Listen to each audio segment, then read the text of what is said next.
Hi అండి అందరికీ. ఈరోజు దోసకాయ పచ్చడి చేస్తున్నాను, చూద్దాం రండి. రోట్లో కొన్ని పచ్చిమిర్చి వేసుకొని దంచుకోవాలి. పచ్చివే దంచుకోవాలి, ఏంపుకో అవసరం లేదు. దానిలో కొంచెం జీలకర్ర యాడ్ చేసుకోవాలి, అది కూడా కొంచెం దంచుకోవాలి. కొంచెం సాల్ట్ యాడ్ చేసుకోవాలి. నేనైతే దొడ్డుప్పు వేసాను, మీరు నార్మల్ సాల్ట్ అయినా వేసుకోవచ్చు. అది మొత్తం కలిసేలాగా దంపుకొని కొంచెం చింతకాయ పచ్చడి యాడ్ చేసుకోవాలి. అది మెత్తగా అయ్యేలాగా దంచుకోవాలి. మీరైతే చింతపండు కూడా యాడ్ చేసుకోవచ్చు.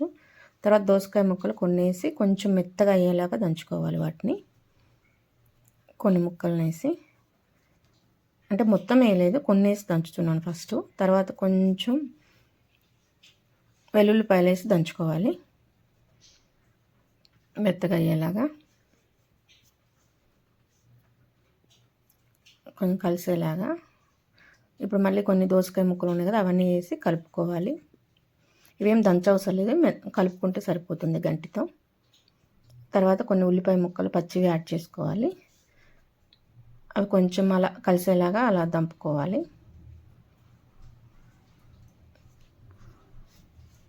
అంతా కలిసేలాగా తిప్పుకోవాలి మొత్తం. ఒక నిమిషం అలా దంచుకొని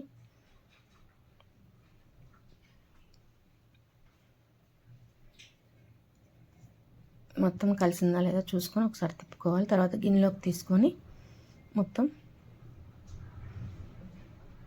ఇప్పుడు తాలింపు పెట్టుకోవాలి. దాన్ని కొంచెం ప్యాన్లో నెయ్యి, ఒక 2 స్పూన్స్ నెయ్యి వేసుకోవాలి.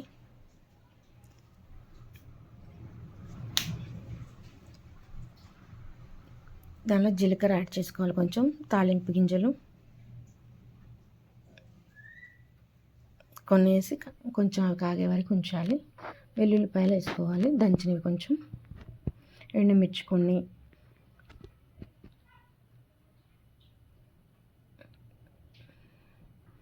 కొంచెం మాడకుండా చూసుకోవాలి. అది కొంచెం కరివేపాకు వేసుకోవాలి. తర్వాత మొత్తం కలిపి ఆ దోసకాయ పచ్చడిలో కలుపుకోవడమే. అయిపోయిందండి, దోసకాయ పచ్చడి రెడీ అయిపోయింది.